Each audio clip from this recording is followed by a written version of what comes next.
Castlevania Lords of Shadow, or Claus as we'll refer to it to make this video 20 minutes shorter, caught everybody by surprise. A linear action romp in the vein of God of War, with Patrick Stewart delivering enough ham to fill a deli counter, it was pretty hard not to love it. Amazingly though, some of the 16-bit Castlevania fans didn't love it, and it's in trying to please that particular lot that Claus 2 may have bitten off more than it can chew.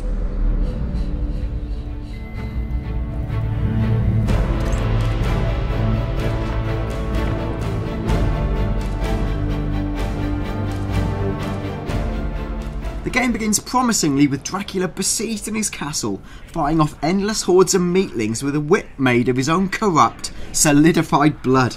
The first game's light and shadow magic systems are now standalone weapons, which you break down into a health-sapping void sword and armour-melting chaos claws. That was easy to say.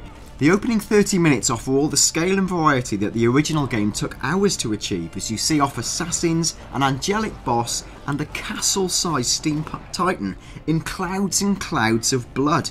It's utterly spectacular, but you're soon whisked away and have your powers stripped away through various plot machinations, which leaves Dracula resembling a particularly evil California raisin. This is a classic twist popularised by Metroid and many other games. Give him a taste of full powers, and you spend the rest of the game trying to get back to full strength.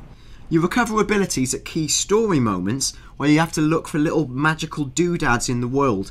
It turns out we're all only an unreachable ledge and a glowing artefact away from being a vampiric demigod.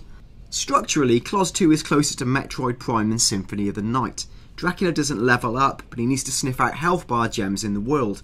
There's lots of backtracking, and the difficulty means you need the added power. There's also sections where you possess a rat and scuttle through vents like a kind of morph ball from Metroid. In an attempt to appease the old school Vania fans, the game deviates from linearity and focuses on exploration from around about the 4-hour mark. It isn't entirely effective. There's the tension between the story accelerating cutscenes and open exploration, so the world gets served up in these odd, self-contained segments, and it doesn't really feel like part of a cohesive whole. It definitely lacks the unity of, say, Arkham City, and the map is either microscope close or zoomed out to planetary scale, and it feels like a linear world pretending to be open world. And sorry Konami, no, we're not tricked by lengthy elevator rides or these generator scenes masking loading times, particularly when they occur every 4 minutes. Another nail in exploration's coffin is the automated platforming, a bit like Drake or Lara Croft in their latest adventures. It's not a crime in itself, but big "climb here" symbols in a game that touts hidden exploration kind of negates the point. Odder yet, we still really like Castlevania Lords of Shadow 2. I said I'd abbreviate it! And devs Mercury Steam have obvious talent. The art is as stunning as anything we've seen in games this generation, and alternates between a metropolis grown from Dracula's castle ruins to the memories of his home made flesh. You need to play it to find out what that means. Now the combat's weighty with punchy weapons, and skilled players have plenty of ways to mix things up. As much as anything, it's just fun to be Dracula in this age of meat-headed GIs, space jocks and haircuts in cloaks. Bar a shocking early moment, and try to avoid spoilers there, the tone is pretty gleefully camp, with a celebrity cast chewing up scenery like a Godzilla box set. Well, we say camp, but it doesn't stop Dracula drinking people's hearts like he was squeezing the last drops out of a Capri Sun. The pacing's great as you'd expect of Mercury Steam, with a mix of combat, puzzling set pieces, platforming and high drama. There's a nice game of hide and seek on a speeding train, plus some beautiful fan-pleasing backstory narrated by the medium of puppets. Again, to be seen to be believed.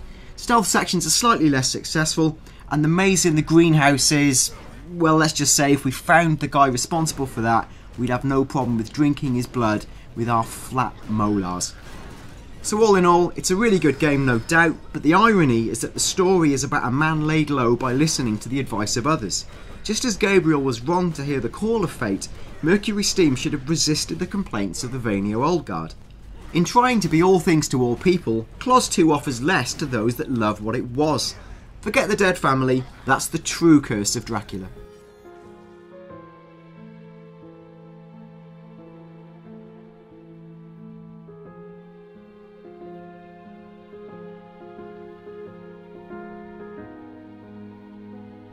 If you like this video, and hey, why not, just click on the like button below, and do subscribe for more great daily reviews, opinion and facts from the CBG channel.